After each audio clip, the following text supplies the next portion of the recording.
안녕하세요. 워런 버핏처럼 매일 신문을 박진모 함께 읽으면서 투자의 고수가 됩시다. 모험의 신박 오늘 12월 6일 수요일 순서입니다. 네, 벌써 또 수요일이 됐고요. 어제 댓글에 감사의 댓글도 많이 남겨주시고 또 건강 유의해라, 네, 이런 또 말씀도 많이 해주셨습니다. 여기서 또 괌 여행 갔다 오신 분, 참 그렇습니다. 인생도 투자도 길다고 생각한다면 가끔 이렇게 숨 돌리고 전열을 가다듬는 것도 중요하지 않나는 생각이 듭니다. 모두들 여유 있는 12월 되시기를 바랍니다. 라고 말씀하셨는데 참 중요한 말씀이라고 생각을 합니다. 우리가 제가 늘 강조하는 말씀이지만 우리가 경제적 자유를 얻기 위해서 돈을 벌려고 하는 건데 그 돈을 버는 목적은 경제적 자유? 경제적 자유를 얻어서 뭘 할 건데 결국은 이제 시간이잖아요. 시간. 예. 내 시간을 갖고 싶다고 하는 건데 자세히 보시면 우리가 이렇게 조금이라도 오늘이 앞으로 남은 인생에서는 내가 가장 젊을 때잖아요. 그죠? 내일 되면 오늘이 내일보다는 젊은 날이니까 조금이라도 걔도 젊었을 때 내 몸이 건강할 때 또 정신적으로나 육체적으로나 건강할 때 내 시간을 갖는 게 훨씬 중요합니다. 나중에 진짜 몸이 많이 불편해졌을 때 시간이 생기면 뭐 하겠습니까? 그죠? 그래서 우리가 돈을 벌려고 열심히 하지만 결국은 지금 이 순간이 굉장히 소중한 시간이다. 예, 그래서 이번 말씀처럼 가족 여행, 괌으로 가족 여행 갔다 오셨다고 하는데 주변의 소중한 분들과 행복한 시간을 많이 보내시기를 바라겠습니다.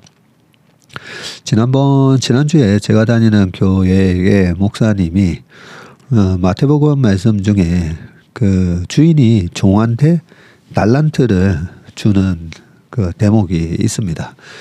좀 그 성경 구절은 좀 유명한 부분이라서 아시는 분들도 계실 건데 주인이 어디 여행을 갔다 오기 전에 3명의 종에게 5달란트 그리고 2달란트 그리고 마지막 한 명에게는 1달란트에 그렇게 돈을 주고 갔는데 나중에 돌아와서 보니까 이 5달란트를 받은 종은 5달란트로 장사를 해가지고 5달란트를 버는 거예요. 그러면서 이제 주인한테 제가 5달란트를 받았는데 5달란트의 수익을 냈습니다 하면서 이제 주인한테 자랑을 했고 2달란트를 받은 종도 2달란트를 받았는데 저도 2달란트 벌었습니다 라고 했었는데 1달란트를 받은 종은 그 1달란트를 받은 돈을 땅에다가 묻어놨다가 주인이 돌아왔을 때 이렇게 1달란트를 잘 지켰습니다 라는 뜻으로 보여줬더니 게으르고 악한 종아라고 하면서 이제 되게 나무랍니다. 그래서 그 목사님의 말씀은 하나님이 우리한테 주신 이 엄청난 이 달란트가 뭘까? 우리한테 준 이 엄청난 달란트가 뭘까? 결국은 이제 생명, 시간이라는 거죠. 네. 그런 말씀을 하셨는데, 자, 그렇다면 우리가 받은 이 소중한 생명, 시간을 어떻게 보내는 게 그러면 악하고 게으른 종이 아니라 칭찬이 받는 그런 삶을 살았다고 볼 수가 있을까? 거기에 대해서 제가 생각을 많이 했고요.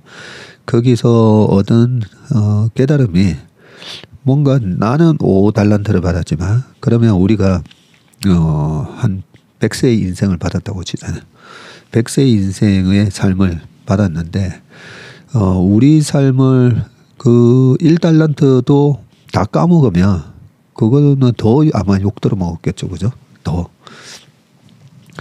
그래서 우리 삶을 되게 참 열심히 사는 거는 중요한데 칭찬을 받으려면 내 받은 이 시간만 아주 열심히 살아서는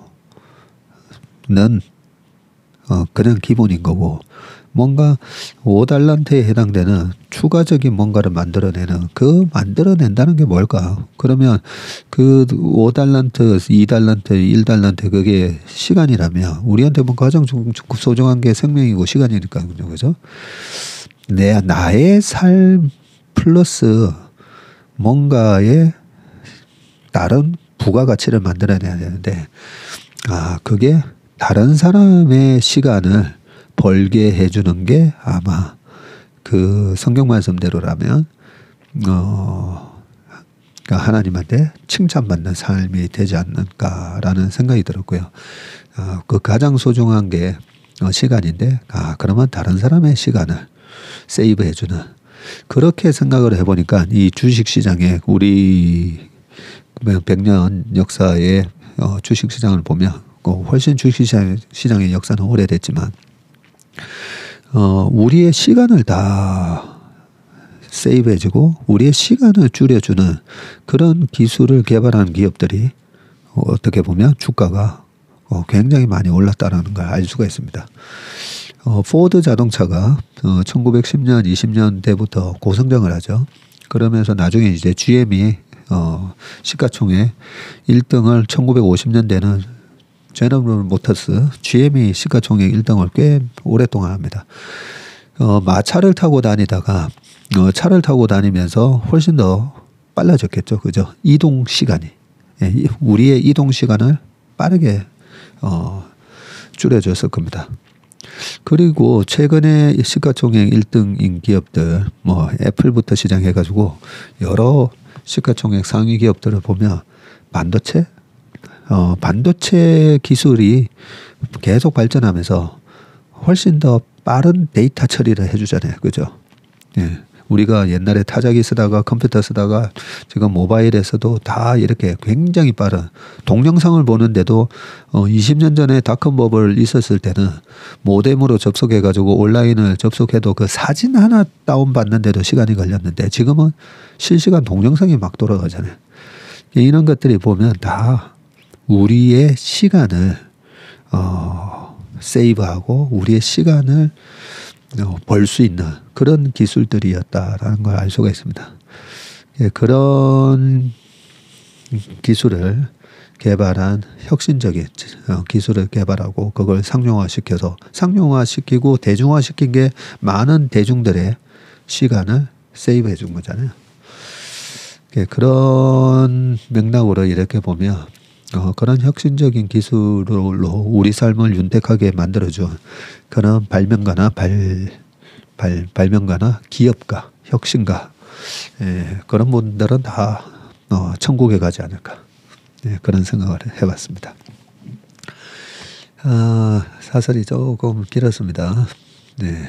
그리고 또 하나, 예전에 비해서 눈빛이 많이 불안해 보이네요. 힘드신가 봐요. 댓글을 보고 깜짝 놀랐습니다. 왜냐하면 어제 제가 이거 마이크를 계속 이렇게 쥐고 했었잖아요. 마이크가 자꾸 툭툭 떨어지니까 계속 이렇게 마이크를 쥐고 했었는데 타짜 영화에 보면 평경장이 그랬죠. 구라칠 때는 눈을 보지 마라. 네. 뭔가 불안하면 눈빛에 다 드러나게 돼 있습니다. 주가는 그러면 어떻게 우리가 눈치를 챌 수 있을까라고 생각을 해보면 주가는 그래서 차트를 보는 겁니다. 이 차트를 보면 구라치는 차트들이 있어요. 네, 구라치는 차트 중에 하나가 시가총액이 좀 작은 기업들 중에 아니면 시가총액이 조금 커도 거래가 잘 안 되는 기업 있잖아요. 그 거래가 잘 안 되는 기업을 억지로 시세를 만드는 주가 보면 일봉상에 밑꼬리가 많이 달립니다. 밑꼬리, 윗꼬리가 많이 달려있는 차트를 딱 보면 여기는 누군가가 블러핑을 하고 있고 누군가가 구라를 치고 있구나. 네, 그런 생각을 많이 하게 됩니다. 네, 차트 얘기는 여기까지만 하겠습니다. 자, 신문으로 들어가 보겠습니다. 오늘은 전자신문이고요. 첫 번째 기사는 애플페이 동맹을 늘린다라는 기사입니다. 애플이 신한카드와 KB국민카드, BC카드 등 카드 3사의 애플페이 진영 합류를 제안을 했는데 현대카드 이후 소문만 무성하던 국내 애플페이 새 파트너의 추가 카드사 합류가 초읽기에 들어갔다는 관측이다 라고 되어 있고요. 저 같은 경우에는 아이폰을 한 번도 또 써본 적이 없다 보니까 이 애플페이가 이렇게 확 와닿지는 않지만 최근에 기사들이 이렇게 쭉 나오는 걸 보면 뭔가 매기가 들어왔구나. 네. 과거 애플의 아이폰이 2007년 6월 달에 들어왔을 때도 우리나라에서 애플 아이폰을 수입하는데 거의 1년 동안이 이렇게 막아놨었죠. 예, 그런 거 보면 참 이 대세는 못 막습니다. 그걸 갖다가 뭐 1년 늦춘다고 해서 아무 대세에 크게 지장이 없었죠. 그래서 이 애플페이 요 부분이 약간 그때랑 좀 비슷한 느낌이 나면서 뭔가 이 지각 변동을 만들어내는구나라는 느낌이 드는데요. 조금 더 읽어보겠습니다. 자, 애플은 최근 신한카드와 KB국민카드, BC카드 등 카드 3사에다가 애플페이 계약 조건을 전달을 했다네요. 애플은 현재 적용 중인 애플페이 표준 수수료 등 글로벌 스탠다드 계약 조건과 더불어서 12월 말까지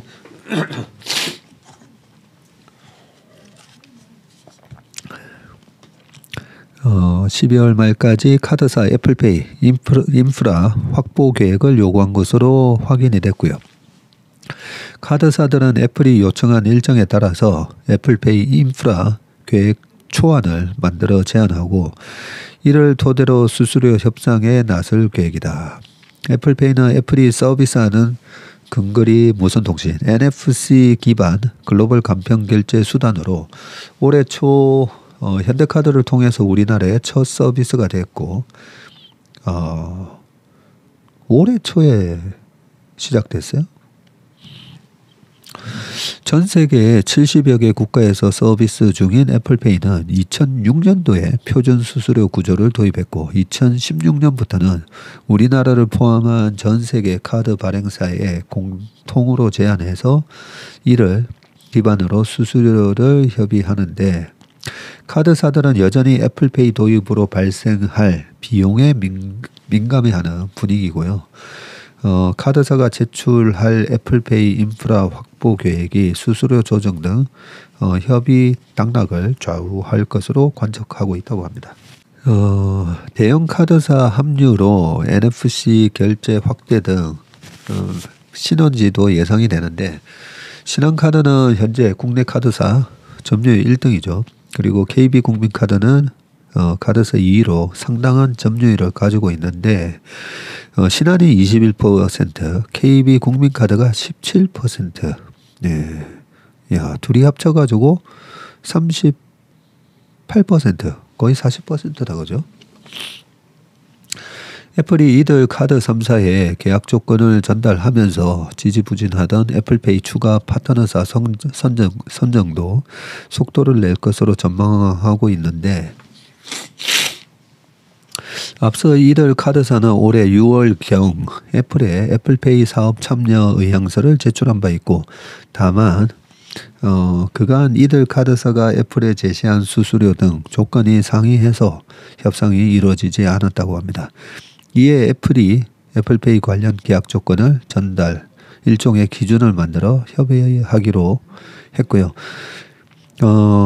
익명을 요구한 다른 카드 관계자는 금융지주사나 카드사 한 곳이 애플페이 합류를 사실상 오케이 한 상황으로 듣고 있고 나머지 두 개의 카드사 역시 참여가 유력하다고 말을 했다고 합니다.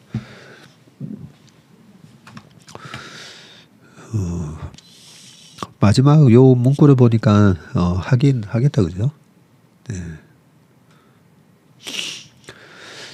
네, 그 다음은요, ET톡. 망하지만 않으면 좋겠어요. 네. 이게 뭔 말인가 해서 봤더니, 카카오가 망하지만 않으면 좋겠어요. 라는 얘기였습니다. 자, 최근 카카오가 SM 엔터테인먼트 주가 조작 의혹으로 검찰 수사를 받고 내부 비리 폭로전이 벌어지는 등 일련의 사태를 지켜보는 한 카카오 서비스 이용자의 한마디다. 복잡한 경영 상황에 대한 판단은 자칫하더라도 편리하게 사용하는 서비스에 문제가 생기지는 않기를 바란다는 것이다. 카카오톡 그리고 카카오 택시, 카카오페이 등 미우나 고우나 국민은 카카오 덕분에 여러 서비스를 이용하고 있죠. 카카오톡의 부재는 지난해 판교 SK CNC 데이터 센터 화재로 먹통이 되면서 재난이라고 여겨질 만큼 심각한 상황으로 인식이 됐었고, 나머지 카카오 서비스들 역시 없어지면 분명 우리 생활에 불편함이 생길 것이 적지 않다. 그렇기에 카카오와 직접적인 관계가 없는 사람도 카카오라는 기업과 서비스가 유지되길 희망하는 것이다. 그런데 요즘 벌어지는 사태를 지켜보면 이러다 회사가 공중분해되는 거 아닐까라는 우려까지 드는데, 검찰이 수사에 착수하면서 경영진이 구속됐다는 부분에서는 그럴 수도 있구나 싶었는데, 내부 비위에 대한 공방이 펼쳐지면서는 회사가 아사리판이구나라는 생각으로 이어진다. 내부 감사 결과가 나와봐야 명확해지겠지만 폭로된 내용만 보면 비리 소굴이라고 해도 할 말이 없을 정도다. 조사 대상자는 한편의 소설처럼 감찰자로 나선 인물을 저격하는 모양새로까지 비춰진다. 이쯤 되면 카카오 내부 구성원끼리도 서로 믿을 수 없는 상황이다. 이에 앞서서 카카오는 쪼개기 상장, 스타트업 기술 탈취, 독과점과 골목상권 침해 이슈로 경영진의 사법 리스크가 현실화되는 등 이미 창사 이래 최대 위기를 맞았다. 외운의안을 겪으면서 카카오의 생성형 AI나 메타버스 헬스케어, 웹툰, 전기차 충전 등 미래 신사업 추진이 늦춰지거나 불투명한 상황이 됐다. 매일 새로운 걸 내놔야 하는 플랫폼 산업계에서 이렇게 신사업이 지연되는 것은 사실상 뒷걸음질이다. 분명한 것은 김범수 창업자 의지로 회사 트레이드마크가 된 자율경영은 한계에 부딪혔다는 점인데, 혁신 대신 인수합병으로 몸집을 키우면서 문제가 더욱 커졌다. 자율에 따른 책임과 감시, 평가가 부족해서 여러 문제가 불거진 만큼 이를 보완해야 한다는 목소리가 설득력을 얻는다. 카카오는 이번 사태를 단순히 한 번은 겪고 넘어가야 할 일로 치부해서는 안 된다. 커진 기업 규모와 수많은 이용자에 걸맞는 경영 책임 원칙과 시스템을 확립하는 계기로 삼아야 한다. 카카오가 사라지질 않길 바라는 국민들이 더 줄기 전에 카카오 스스로 개선과 혁신에 더 매진해야 할 것이다. 네, 얼마 전에 마지막 기사 중에 하나가 그 카카오 직원 내부 감사 뭐 이런 걸로 그걸 가지고도 엄청나게 저항도 있고 뭐 말들이 많더라고요. 그 기사를 그때 시간이 없어서 못 읽고 넘어갔었는데, 얼마 전에 뭐 카카오 악재에도 불구하고 주가가 올라가는 이유 해서 카카오뱅크 주식을 팔게 되면 오히려 그게 카카오 주가가 올라가는 호재로 오히려 작용할 거다라는 말씀도 드렸는데, 자, 지금 카카오의 이 구속 사태랑 내부 혁신에서 지금 나오는 이 내용들, 이런 거는 주가와 어떻게 영향을 미칠까라고 보면, 결론부터 말씀드리면 저는 이런 최근에 카카오 사태를 이래 쭉 보다 보면 두 가지 생각이 드는데요. 처음에는 카카오 경영진이 쪼개기 상장을 계속하고 거기에 상장되는 첫날 뭐 때리고 주식 때리고 여러 가지 이렇게 보면, 솔직히 말씀드려서 제가 그런 표현은 좀 안 쓰려고 했었는데, 차근차근 이렇게 어렵게 힘들게 돈을 번 부자가 아니라 약간 졸부 느낌이 솔직히 났었습니다. 예. 그런 부분을 좀 표현을 웬만하면 안 하려고 했었는데 그러면서 저 매니지먼트 상에 뭔가 좀 문제가 많구나 라는 생각이 들었는데 데이터 센터 화재는 그렇다 치더라도 최근에 그 SM 인수 과정에서 그 하이브랑 경영권 분쟁이 붙으면서 시세 조정 들어갔을 때 제가 그걸 보고 좀 되게 한심하다고 생각했었잖아요. 그 정도로 옆에서 법률 자문을 하는 스텝이 없었나 라는 생각이 들 정도였으니까요. 그런 걸 보면 최근에 이 내부 감사를 통해서 뭐 엄청난 이 소설 같은 그런 얘기들이 막 쏟아져 나온다라고 하고 여기 지금 회사가 아사리판이구나라는 생각이 든다고 했잖아요. 실제 그 내용들 보면 아사리판이구나라는 생각은 듭니다. 자, 이런 걸 보면 그 하인리히 법칙이라고 아마 아시는 분은 아실 건데 정확하게 그분의 풀네임 허버트 무슨 하인리히였던가 독일 분이었던 것 같은데 한 명의 사망자 사고가 나오기 전에는 그게 329일 법칙이거든요. 한 번의 중대 사건이 발생하기 전에는 그 전에 이 29번의 그 가벼운 그런 그 사고가 있고 그 전에는 한 300건의 사고가 날 뻔한 그런 일들이 분명히 전조 증상이 나타난다는 거죠. 그래서 한 명이 사망하기 전에는 29명의 부상자들이 있고 이 29명의 부상자가 있기 전에 거의 300명이 다칠 뻔한 그런 일들이 있고 나서 그런 큰 사건이 터진다는 거죠.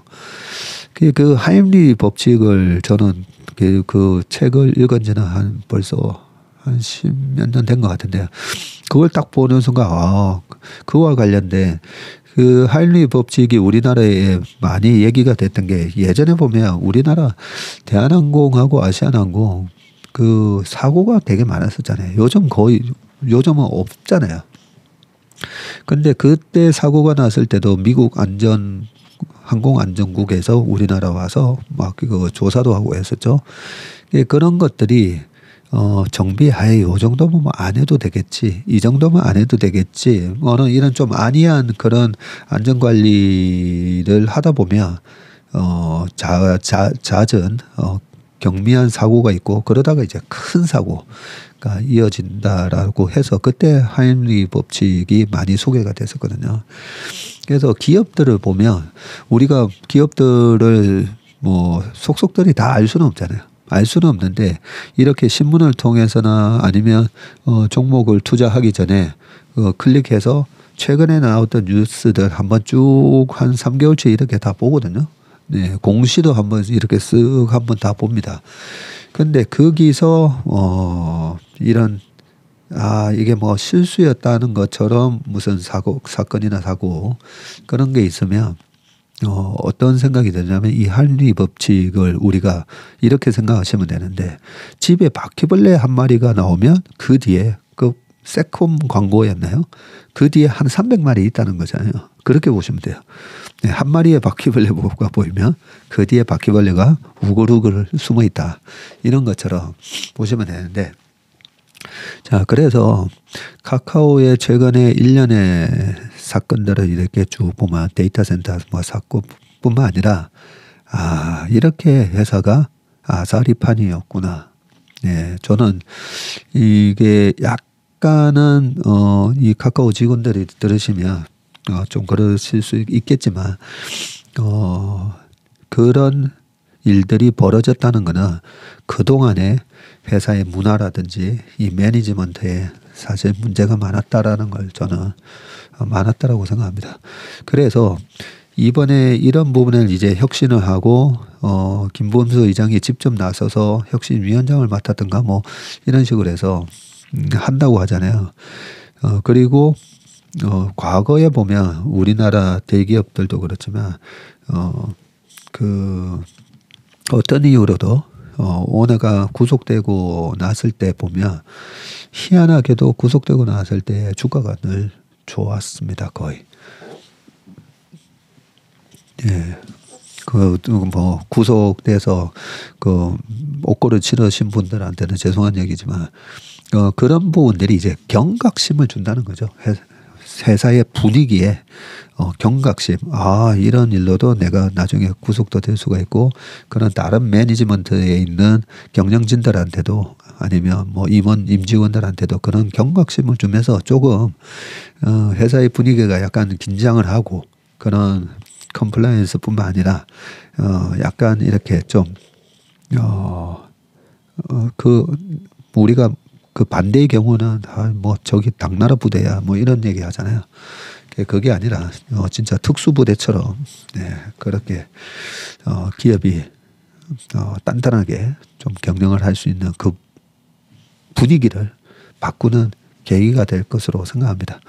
그래서 이런 아사리판에서 이걸 갖다가 그냥 방치해 두고 있으면 모르겠는데 이런 분위기를 지금 혁신하려고 하고 있으니까 그 혁신이 분위기가 쇄신이 되어서 정말 카카오가 다시 한번 큰 기업이 도약하는 계기가 되기를 바라겠습니다. 실제로 우리가 그 카카오가 만든 많은 서비스를 써보면 참 잘하잖아요. 그죠?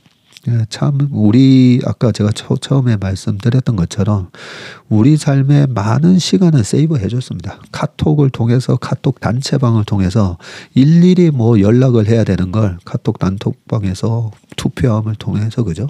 그리고 선물하기부터 해가지고 뭐 전자상거래까지 우리 삶에 많은 시간을 세이브 해준 그런 위대한 카카오가 더 세계적인 기업이 되기를 진심으로 기원합니다. 자, 그 다음은요.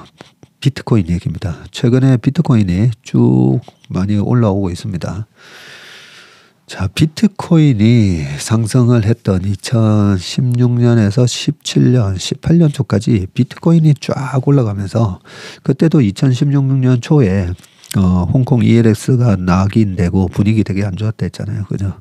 그럼에도 불구하고 비트코인이 그 대장양 벨웨더 역할을 하면서 전 세계 투자 자산에서 가장 빠르게 그때도 치고 나갔었거든요. 그런 거 보면 비트코인 연일 상승세, 가상자산 거래소 실적 반등 하나 이렇게 돼 있는데 주식시장에도 하나의 좋은 시그널이라고 생각을 합니다. 비트코인 가격이 질주하고 있는데 미국의 기준금리 인하 기대와 비트코인 현물 상장지수 펀드 ETF, 비트코인 반감기 등 호재가 반영된 결과다. 크립토 윈터 풍파를 맞고 있는 가상자산 거래소 실적도 반등할 것이라는 기대가 나오고 있다. 쭉 뭐 가격이 최근에 많이 올라왔죠, 그죠? 네, 많이 올라왔습니다. 2021년 말 금리 인상 국면에서 폭락을 겪은 가상자산 시장은 지난해 테라, 루나 사태와 그리고 FTX 파산 사태 등으로 인해서 이른바 크립토 윈터에 접어들었고요. 투자 심리가 겨울철 추운 날씨만큼 얼었다는 뜻으로 실제 코인 거래량이 일제히 급감을 했다. 이번 윈터가 아마 가장 혹독하지 않았을까 싶은데요. 2018년에서 19년 넘어갈 때 그때도 한 2,800만 원 하던 비트코인 가격이 300만 원까지 빠지잖아요. 그때도 이만큼 분위기가 나쁘진 않았었는데 최근에는 이제 뭐 알트코인에 해당되는 것들이 많이 이제 거의 상폐가 되면서 실제로 이 코인 투자하시는 분들의 피해가 가장 컸던 게 작년 아닌가 하는 생각이 듭니다. 자, 이로 인해서 국내 가상자산 거래소도 부진한 실적을 기록을 했는데 점유율 85%를 차지하는 업비트 운영사 두나무는 최근에 발표한 자료에서 3분기 영업이익이 1018억으로 전년 동기는 1687억이었는데 40% 줄었고요. 당기순이익도 전년 동기 대비해서 81.6%나 감소한 295억으로 집계가 됐네요. 국내 점유율 2위인 빗썸도 근데 업비트가 85니까 압도적이네요. 빗썸은 3분기에 매출은 324억인데 영업 손실이 6억 5천. 그렇네요. 분기 순손실이 106억 원을 기록하면서 2분기에 이어서 적자를 계속 냈다고 합니다. 매출은 전년 동기 대비해서 53%, 영업이익은 102%, 분기순이익은 127%를 감소했고요. 코인원, 코빗, 고팍스도 사정이 크게 다르지는 않다라고 합니다. 매출은 전년 동기 대비해서 53%, 영업이익은 102%, 분기순이익이 127% 감소를 했었는데 코인원, 코빗, 고팍스도 사정이 크게 다르지 않다라고 되어 있고요. 캐시어레스트와 코인빗 등 코인마켓 거래소들은 서비스를 종료하기도 했고요. 코인마켓 거래소들은 사실상 개점 휴업 수준으로 버티고 있는 실정이라고 합니다. 모든 산업이 사이클이 있다고 했잖아요. 이렇게 동절기 들어갔을 때, 윈터가 들어가면 이렇게 자금 사정이 안 좋은 회사들이 무너지게 돼 있고, 이런 회사들이 망하면 살아남은 기업들이 나중에 다시 봄이 왔을 때 승자 독식을 하게 되니까 또 전고점을 돌파하게 되고 이런 양상이 이 코인 거래소 시장에서도 지금 일어나고 있네요. 보니까 자, 최근 비트코인 상승세가 가파르게 이어지면서 거래량도 큰 폭으로 지금 증가하고 있다고 하고요. 뉴욕 증시에서는 코인베이스 주가가 전 거래일보다 5.48% 급등한 141달러를 기록하고 있다고 하고요. 비트코인 채굴업체인 마라톤 디지털이 8.47%, 전 세계 회사 중에서 또 비트코인을 가장 많이 보유하고 있는 마이크로 스트래티지가 6.74% 급등했다고 합니다. 그러고 보니까 비트코인을 간접 투자하는 방법이 주식시장에서 이 비트코인을 거래를 하는 거래소, 세계 최대 거래소이죠. 아마 코인베이스. 코인베이스 주식을 사든지 아니면 채굴업체. 근데 채굴업체가 요즘 채굴하는데 돈 많이 들지 않습니까? 그래서 저 같은 경우는 만약에 산다면 오히려 전 세계 회사 중에서 비트코인 가장 많이 갖고 있는 이 마이크로 스트래티지가 어떻게 보면 비트코인 ETF 같은 역할을 할 것 같은데요. 자, 국내 거래소 실적도 반등할 것이라는 또 다른 시그널이 관측되고 있는데 미국 기준금리 인하, 비트코인 현물 ETF 승인, 비트코인 반감기 등 호재가 크립토 스프링을 견인할 수 있다는 기대감이 확산되면서다. 특히 비트코인 현물 상장지수 펀드 ETF가 이르면 내년 초에 미국에서 승인된다는 기대감이 크게 작용을 하는데 세계 최대 자산운용사 블랙락도 비트코인 현물 ETF 신청서 S1을 미국 증권거래위원회에 다시 제출했고요. 이는 비트코인이라는 암호화폐가 제도권 안으로 들어온다는 의미를 지닌다. 업계에서는 그간 자의반 다의반으로 비트코인을 외면해온 기관과 법인 투자자들의 자금이 투입될 것으로 보고 있다고 합니다. 네. 자, 그 다음은 정부에서 미국 MIT와 스탠퍼드 대학에다가 산업기술 협력센터를 세운다라고 되어 있습니다. 이 우리나라 정부겠죠, 그죠? 해외 최고 연구기관을 국제협력 거점으로 삼아서 첨단 기술 확보에 드라이브를 건다.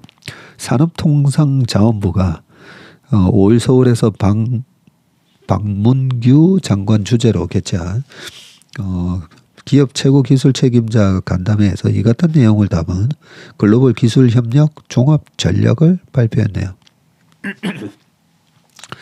방 장관은 대통령 해외 순방에 동행해서 스탠포드 등 해외 우수 기관 연구자들을 만났고 한국과의 협력에 대한 높은 관심과 참여 의사를 확인했다면서 글로벌 기술 협력 종합 전략을 토대로 산업기술 국제 협력을 본격 확대할 것이라고 밝혔습니다.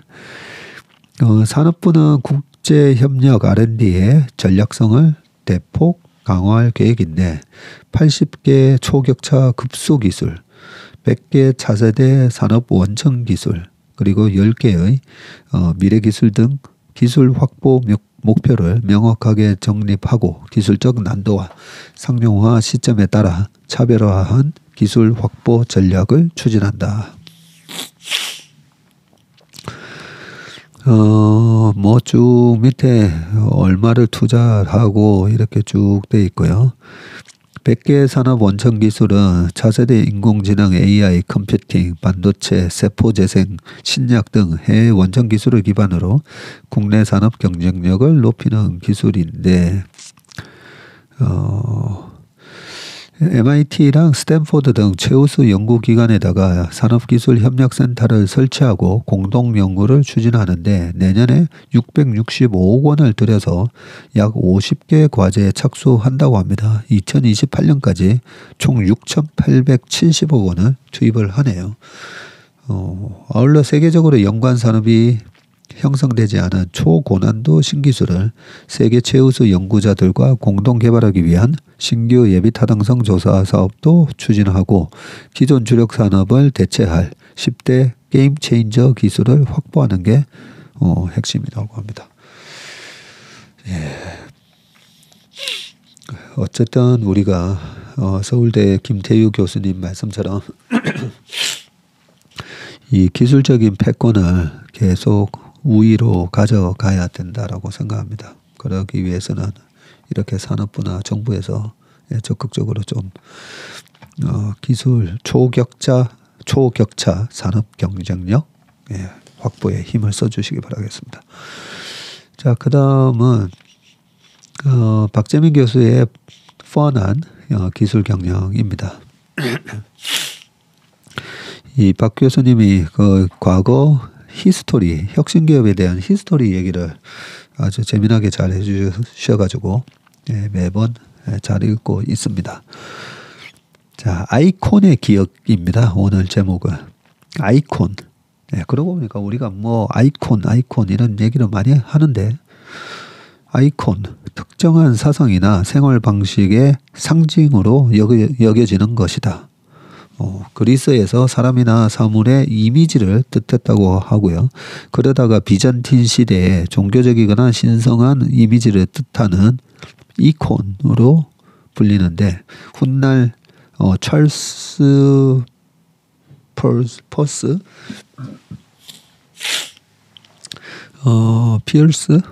퍼스는 기호를 아이콘, 인덱스, 심볼이라는 세 가지 범주로 구분을 했고요. 그의 분류법을 따르자면 아이콘은 그것이 지시하는 대상을 닮은 기호를 말한다고 합니다. 혁신은 변화를 지칭하죠. 하지만 누군가는 작은 종종걸음보다 큰 한 발자국을 이것에서 떠올리기도 하는데 그런 면에서 혁신은 우리가 아이콘이라 부르는 것과 닮아 있다. 그러고 보니까 뭐 스티브 잡스 하면 혁신의 아이콘, 우리가 그렇게 부르죠. 어떤 것들의 일부이지만 구분되는 무엇, 바로 나이키, 애플, 코카콜라, 할리 데이비슨 같은 것들 말이다. 우리는 이런 아이콘을 원래 그렇게 존재했고 불변할 것처럼 여긴다. 과연 그럴까? 마운틴 듀를 보자. 마운틴 듀, 카페인이 굉장히 많이 들어가 있는 사이다 같은, 환타 사이다 같은 음료죠. 브랜드 초창기에 대해서는 별반 알려진 것이 없을 만큼 태생은 험블 했다고 하겠다. 제조법은 테네시주에서 병입업을 하던 바니와 엘리 하트만 부부에 의해서 만들어졌다고 하는데요. 이후 제조법이 바뀌다가 1964년쯤에 펩시가 인수를 했네요. 이렇게 판매가 시작되지만 초창기 아이콘은 고사하고 촌스럽기조차 했다. 애당초 마운틴 듀라는 브랜드는 오래된 미녀에서 따온 것인데 거기다가 캐릭터는 엉덩이에 술 주전자를 찬 맨발의 월리란 코믹한 이미지였다고 합니다. 펩시는 브랜드를 인수하고 촌스러운 이미지를 버리지 않는다. 저는 촌스러운 이미지를 버렸다. 이렇게 나올 줄 알았는데 이 점 애니메이션으로 만든 첫 광고에는 시골 사람들이 등장한다. 하지만 마운틴 듀는 시골 사람들을 바꿔놓은 듯 야후 마운틴 듀를 외쳐댄다. 이렇게 마운틴 듀는 알려진 브랜드가 된다. 야후 마운틴 듀 이렇게 했다고 하네요. 그렇다고 이렇게 여정이 끝난 건 아니었다. 이런 마운틴 듀가 상징하는 이미지는 시간이 지나면서 잃어간다. 판매는 감소했고 브랜드도 잊혀져 가는 듯 보였다. 마치 이 점 비버리 힐블리즈 더 비버리 힐블리즈라는 시트콤이 막을 내린 것처럼 말이다. 이 시트콤 본 것 같기도 한데 뭐 정확하게는 모르겠습니다. 1981년 마운틴 듀는 자신의 이미지를 배신하기로 한다. 로프 스윙이란 광고에 반바지에 운동하시는 친구들이 나오는데 애팔레치아 시골이라는 배경은 이제 타잔처럼 줄을 타는 청년들의 놀이터가 되고 마운틴 듀는 자신을 단지 따분하게 사는데 반응하는 젊은이들을 대변하려는 듯 보인다. 그리고 익스트림 스포츠라는 것이 시선을 자극할 즈음에 마운틴 듀는 자신을 다시 한번 재해석해낸다.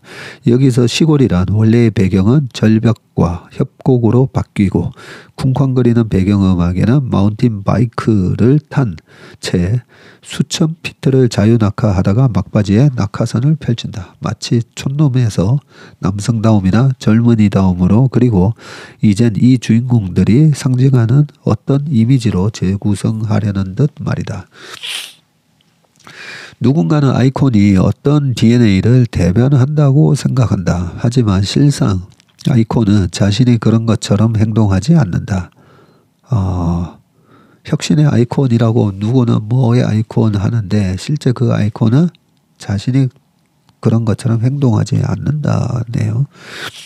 대신 기존의 관념과 신화가 지워져 가더라도 여전히 자신의 문화를 대변할 것이라는 지지자들의 기대에 답해낸다고 한다. 물론 더 나은 품질, 어느 곳에서 누릴 수 없는 서비스와 독특한 디자인으로 구분되기도 하지만 정작 우리가 아이콘이라고 부르는 것은 다른 것으로 자신을 구분해낸다. 종종 문화와 정체성 같은 가장 모호한 표현만으로 묘사되는 뭔가로만이다. 그러니 정작 아이콘이 다른 것은 이들은 다른 성공의 기억을 갖고 있는 것인 셈이다. 네. 항상 이 마지막 단락이 큰 이렇게 인사이트를 함축적으로 얘기하시다 보니까 항상 마지막 단락이 어렵습니다. 네, 아무튼 이 마운틴 듀의 역사를 쭉 보면서 처음에는 그 마운틴 듀가 갖고 있었던 그 이미지를 계속 그걸로 그 브랜드 이미지를 가져가다가 나중에 이제 바뀌어야 될 때는 1980년대는 또 이 마운틴 듀가 따분하게 사는데 반항하는 젊은이들을 대변하는 또 그런 이미지로 이 익스트림 시골에서 익스트림 스포츠를 즐기는 그런 광고를 통해서 이미지 변신을 또 했었네요. 네, 이미지를 혁신을 했었네요. 그죠? 네. 그래서 제목이 아이콘의 기억이네요.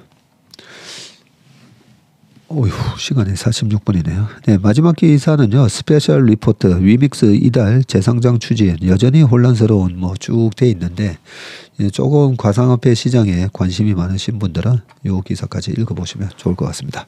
네, 오늘 웜의 신박 순서는 여기까지 하도록 하겠습니다. 네, 오늘 하루도 행복한 하루 보내시길 바라겠습니다. 고맙습니다.